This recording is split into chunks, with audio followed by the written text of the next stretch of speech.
Hola Altubers, hoy voy a hacer algo que no me gusta demasiado, como ya he manifestado en otras ocasiones, pero es que algunos insistís tanto que me veo obligado a revisar un poco mis preferencias. Ya sabéis que no me gustan las listas, no me gusta ni hacerlas ni verlas tampoco, porque sé que todas las listas son arbitrarias, que son generalmente capricho, afición, tendencia de un determinado individuo que le gusta eso en detrimento de otras cosas que igual tienen más interés, no sé, popular o, digamos, intelectual o de cualquier otra cosa. Es decir, que las listas son siempre una cuestión personal y generalmente bastante tópicas, porque en el mundo del cómic, que es por el que hoy nos moveremos, las cosas están bastante claras y hay etapas aplaudidas generalmente y hay otras denostadas también de modo muy general. Pero bueno, vamos a hacer lo que podamos y si os interesa, pues vedlo, y si no, pues pasad a otra cosa y tener vuestro propio criterio sobre lo que os interesa de, por ejemplo, las mejores etapas de la historia de Marvel. Vamos a comenzar con un clásico donde los haya y a un nivel absolutamente personal, ya digo, me parece que es, yo diría que la mejor obra que jamás han hecho en esta editorial.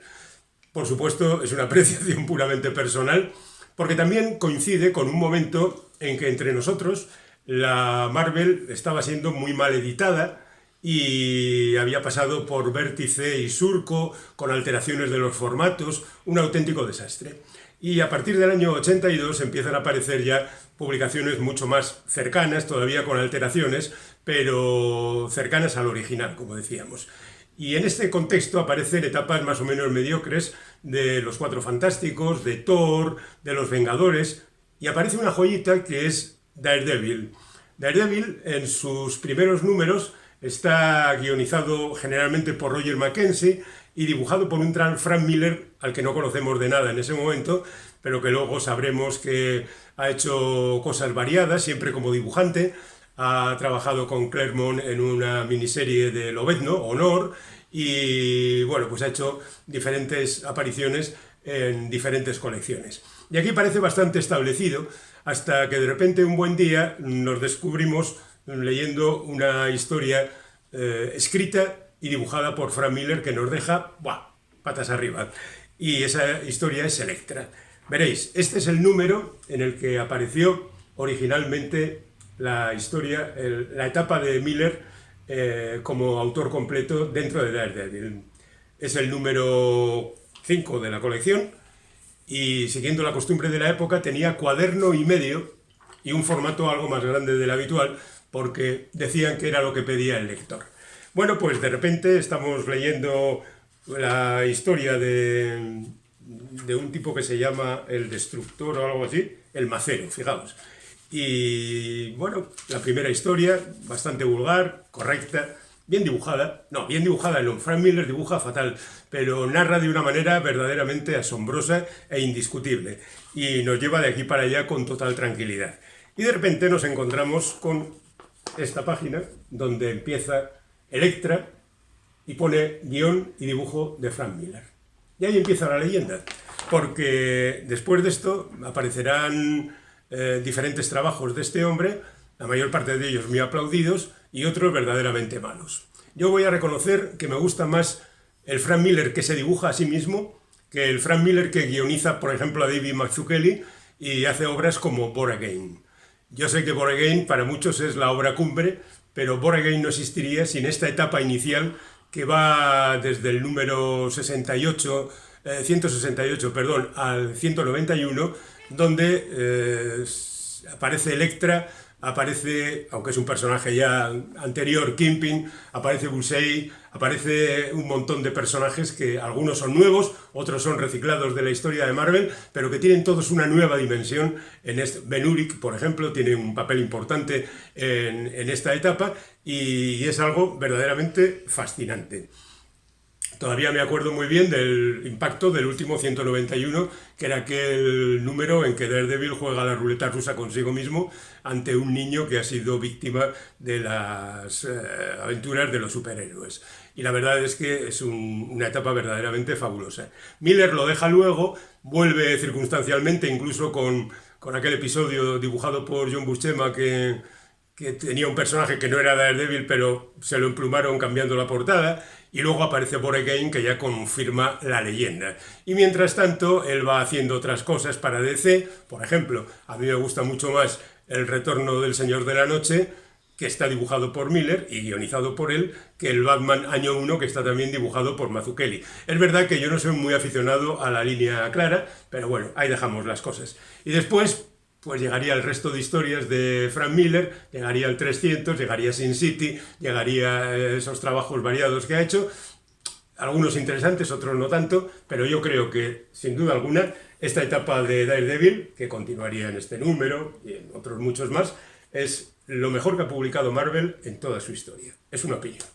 El segundo de los ciclos al que nos enfrentamos es el Thor de Walter Simonson.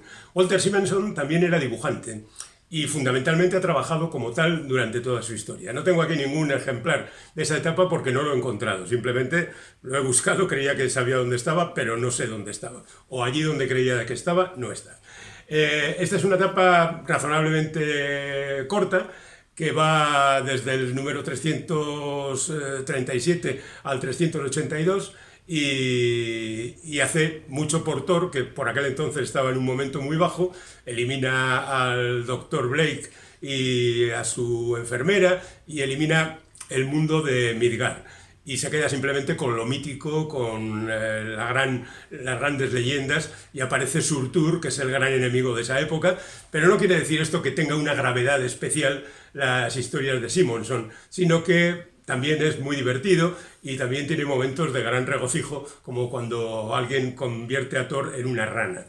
Y otras muchas cosas divertidas. Simonson, ya digo, es fundamentalmente dibujante y tiene esta etapa de Thor y una etapa de los Cuatro Fantásticos, que también está muy bien, donde, por ejemplo, sustituye a los Cuatro Fantásticos por Lobezno, Spider-Man, Hulk y Motorista Fantasma, si no recuerdo mal.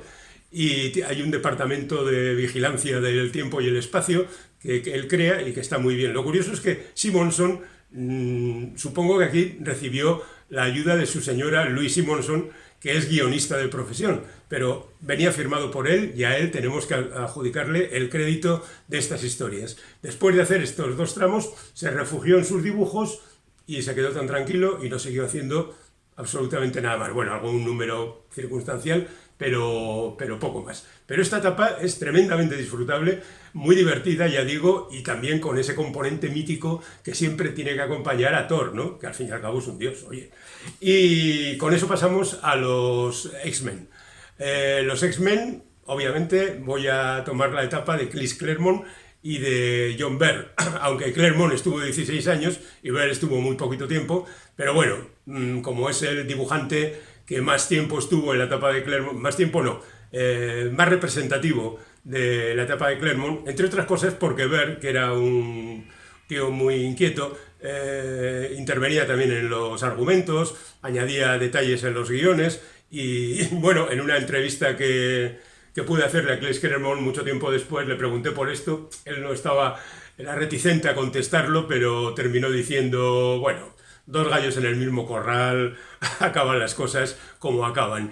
Y después de John Byrne, pues aparecería Paul Smith, hizo algo Arthur Adams en los anuales, John Romita Jr., Jim Lee, incluso en una etapa que después daría pie a una colección tremenda, pero tremenda en cuanto a ventas, la más vendida de la historia de Marvel. Pero yo me quiero centrar fundamentalmente en Chris Claremont y un poco en el amigo John Byrne. La historia de los X-Men supongo que la conocéis todos. Hay una primera etapa creada, como casi todo, por Rick Kirby y Stan Lee.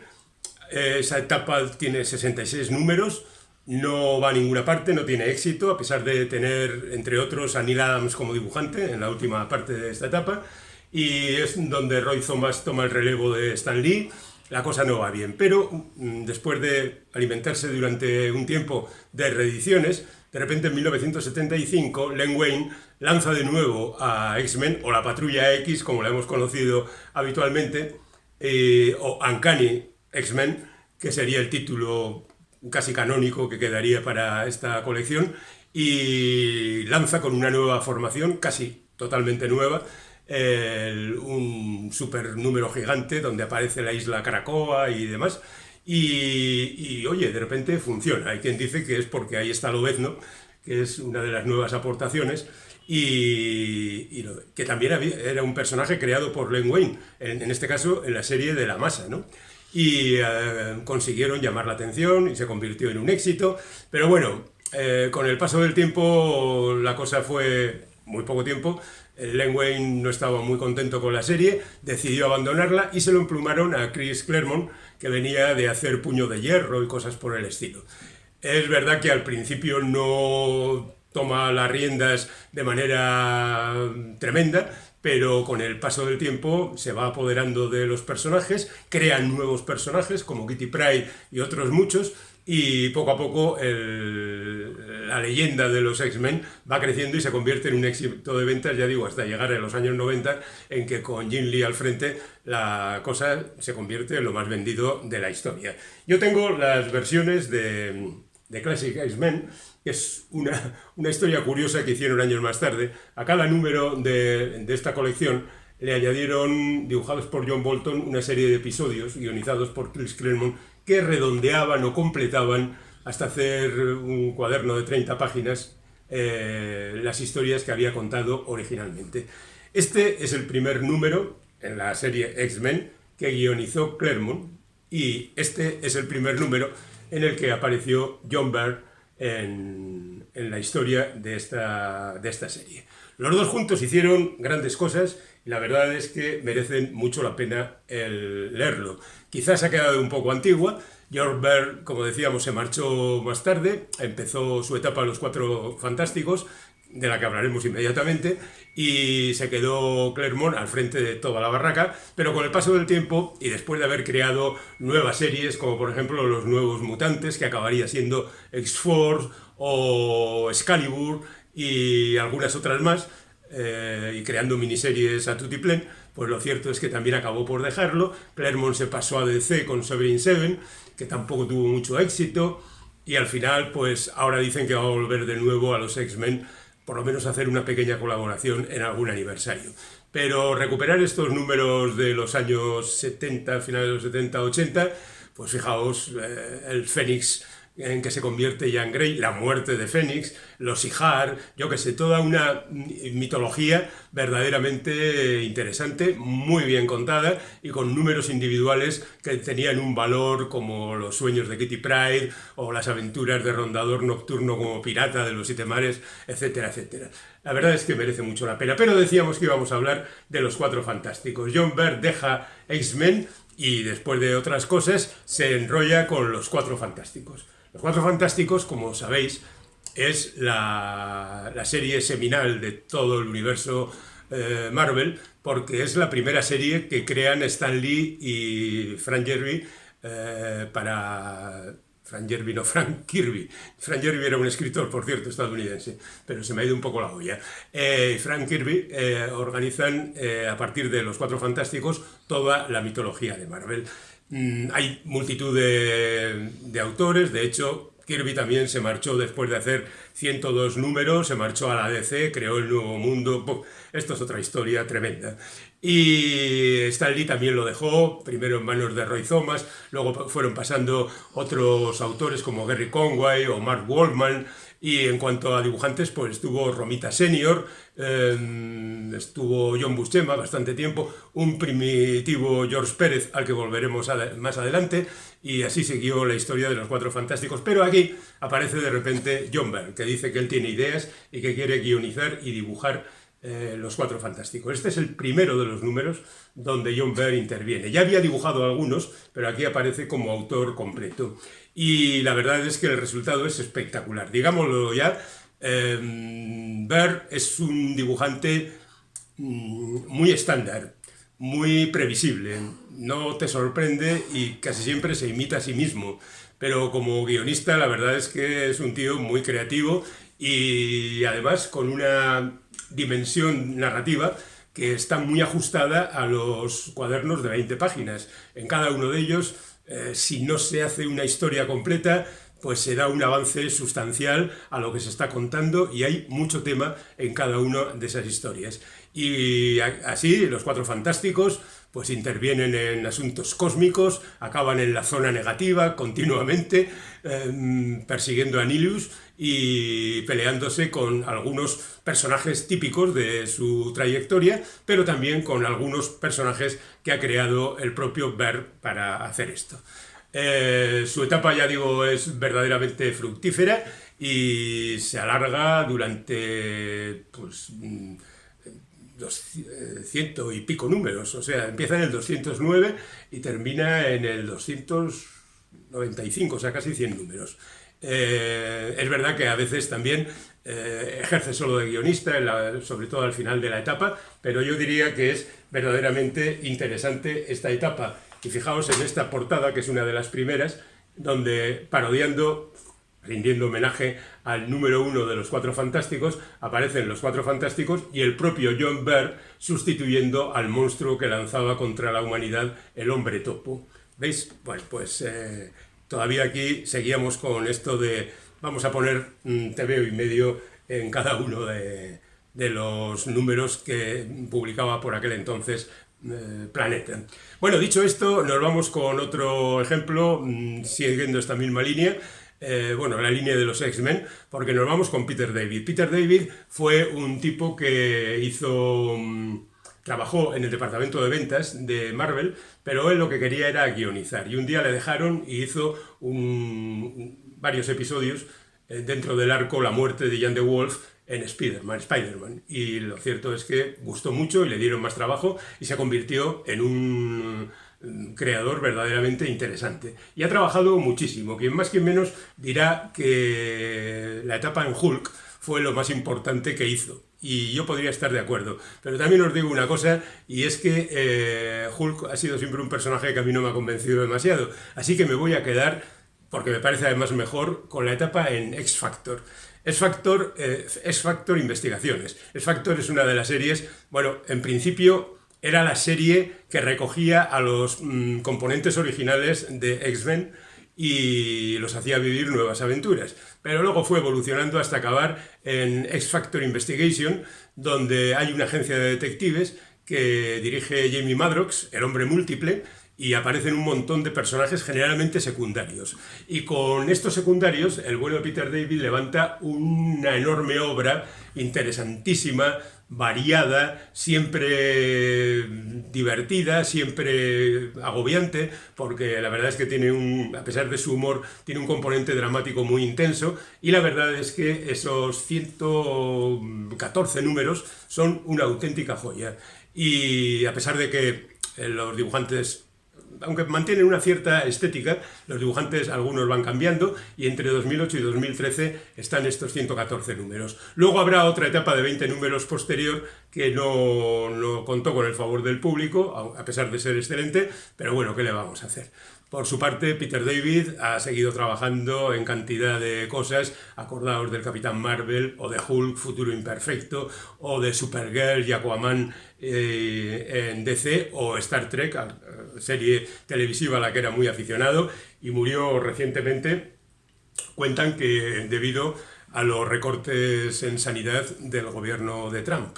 Y bueno, él estuvo enfermo, tuvo un ictus, estuvo enfermo bastante tiempo, y por fin murió, ya digo, hace poco tiempo. Pero nos queda su trabajo. Nos vamos con Vengadores. Seguramente, pues aquí habría que decir otra vez los creadores, Stan Lee y Jack Kirby.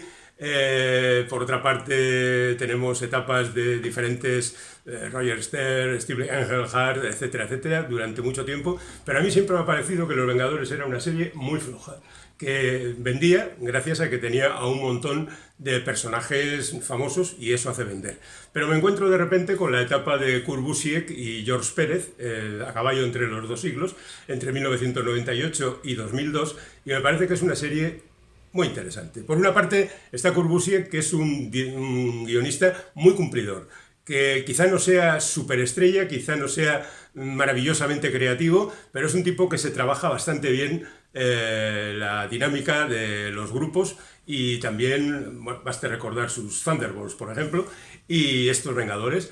y la verdad es que es un tío en el quien se puede confiar. Y luego tenemos a George Pérez, que es el colmo del dibujo hiperrealista y capaz de meter en una viñeta pequeña a 17 personajes con total tranquilidad y retratarlos bien, poner cara a cada uno, etcétera, etcétera. Es el colmo de los que disfrutamos con este tipo de dibujo. Lamentablemente también nos dejó hace poco, prematuramente, porque tenía 60 y pocos años, y lo cierto es que ha creado un gran hueco.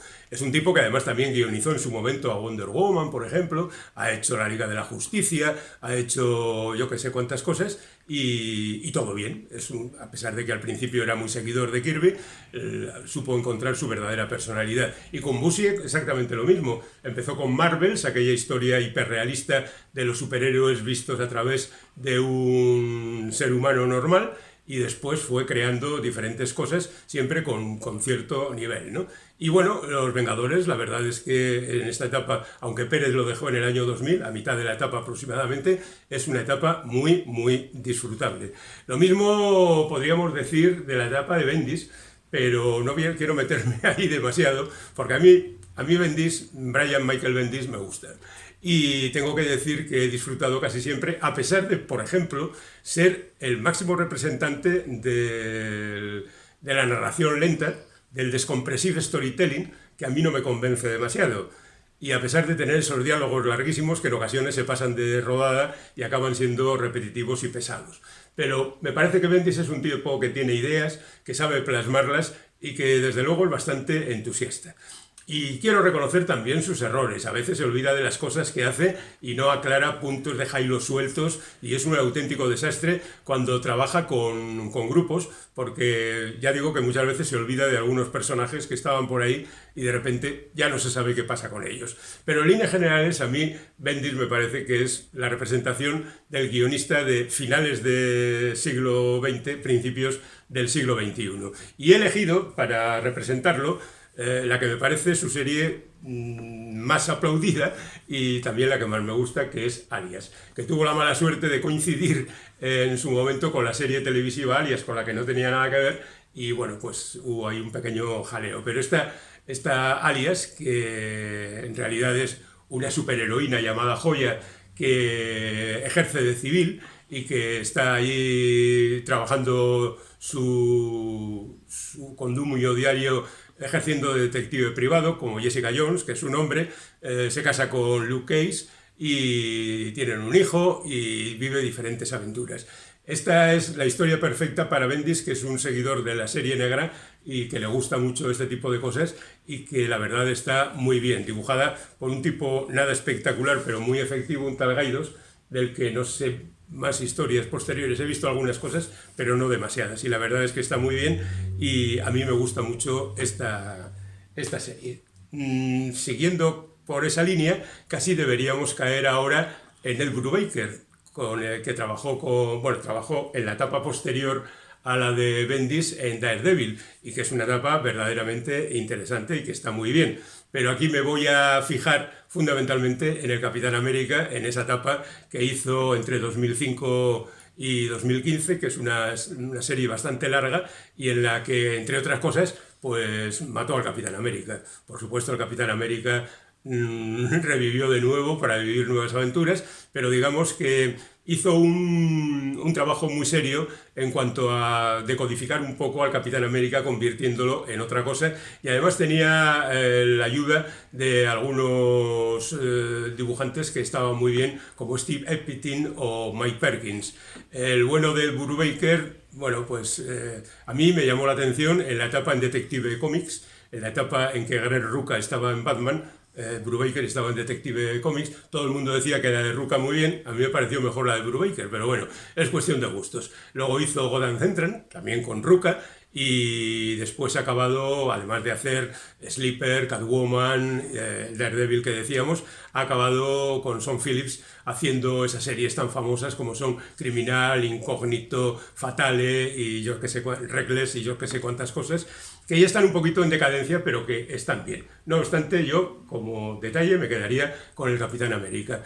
Después, y ya saliéndonos de lo habitual, nos quedaríamos con el Statics de Peter Milligan. Peter Milligan me parece el más flojo de los guionistas ingleses que desembarcaron en Estados Unidos a mitad de los 80 y que hizo algunas series que llamaron mucho la atención, como Safe, que a mí me parece un truño, pero es una cuestión de opiniones.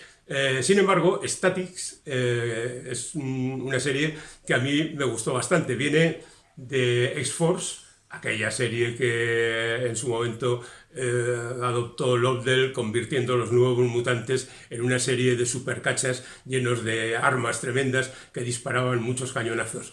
Y Peter Milligan lo que hizo fue cargarse definitivamente el grupo, crear un grupo diferente, crear un grupo extraño, muy humorístico, muy crítico en ocasiones. De hecho, tuvo algunos problemas, digamos, con la censura, y sacó adelante personajes como Duke, que era una patata prácticamente, que no entendías lo que hablaba, Anarchist, Chica Muerta, El Guapo, gente así, ¿no? Y la verdad es que, bueno, pues la historia resultó muy atractiva, aunque con el paso del tiempo se ha ido deteriorando, y ya los últimos números que aparecen con el título de Excellence ya no son definitivamente tan atractivos. El dibujo de Michael Red es siempre el suyo, es un dibujante al que se le ve venir de lejos y ya está. Y terminamos con Conan, saliéndonos un poco del universo de los superhéroes. Nos vamos con este personaje que se empeñó Roy Thomas en llevarlo al cómic en el año 1970. Trató de que lo dibujara John Buscema, pero en ese momento no estaba y alguien dijo que era demasiado caro para una serie que vete tú a saber. Contrataron a Barry Windsor Smith, que dibujó los 24 primeros números y que llamó la atención y que, bueno, pues lo cierto es que gustó mucho. Sin embargo, a partir del 25 ya entró Buscema, y esta es la etapa. Yo juntaría los 24 primeros también, pero fundamentalmente la etapa de Buscema, que es infinita. No sé cuántas veces habrá dibujado John Buscema a Conan, pero lo ha hecho siempre con un cariño tremendo, porque, como es bien sabido, a él los superhéroes no le gustaban, así que le gustaba mucho más dibujar a Conan. Y por su parte, Roy Thomas hizo algo muy inteligente, quizás sabiendo que él no es un buen guionista. Ya sé que con esto me enfrento a amplios sectores de aficionados a los cómics, pero diré que mi opinión es que Roy Thomas tiene una enorme ventaja, que es un conocedor minucioso del universo Marvel, se lo sabe todo, absolutamente de todos los personajes, y entonces resulta muy eficaz, pero narrativamente digamos que no es un escritor imaginativo que inventa cosas. Pero cogió toda la obra del autor original, Robert Edward Irving O. Howard, y adaptó, por supuesto, las historias de Conan, pero no solo eso, sino que adaptó también las historias de otros personajes. Y Howard era un escritor tremendamente bueno. Nada que ver con todos los que siguieron después, Sprague de Camp, Carter, etc., la estela de Conan, porque Howard tiene una enorme diferencia. Hay que ver lo que escribió este hombre, murió con 30 años, y dejó escrito yo que sé qué cantidad de obras. Yo aquí tengo el momento en que cambió la cosa. Tenemos el último número de Barry Smith. Tenemos aquí una portada representativa en que aparecen Conan y Red Sonja. Y tenemos aquí la continuación. Digamos que la primera página que dibujó el bueno de Howard, de este personaje, sería esta misma. Aquí la tenemos. Y con eso os dejamos. Esperamos que la selección haya sido de vuestro agrado, y si no, nos lo decís.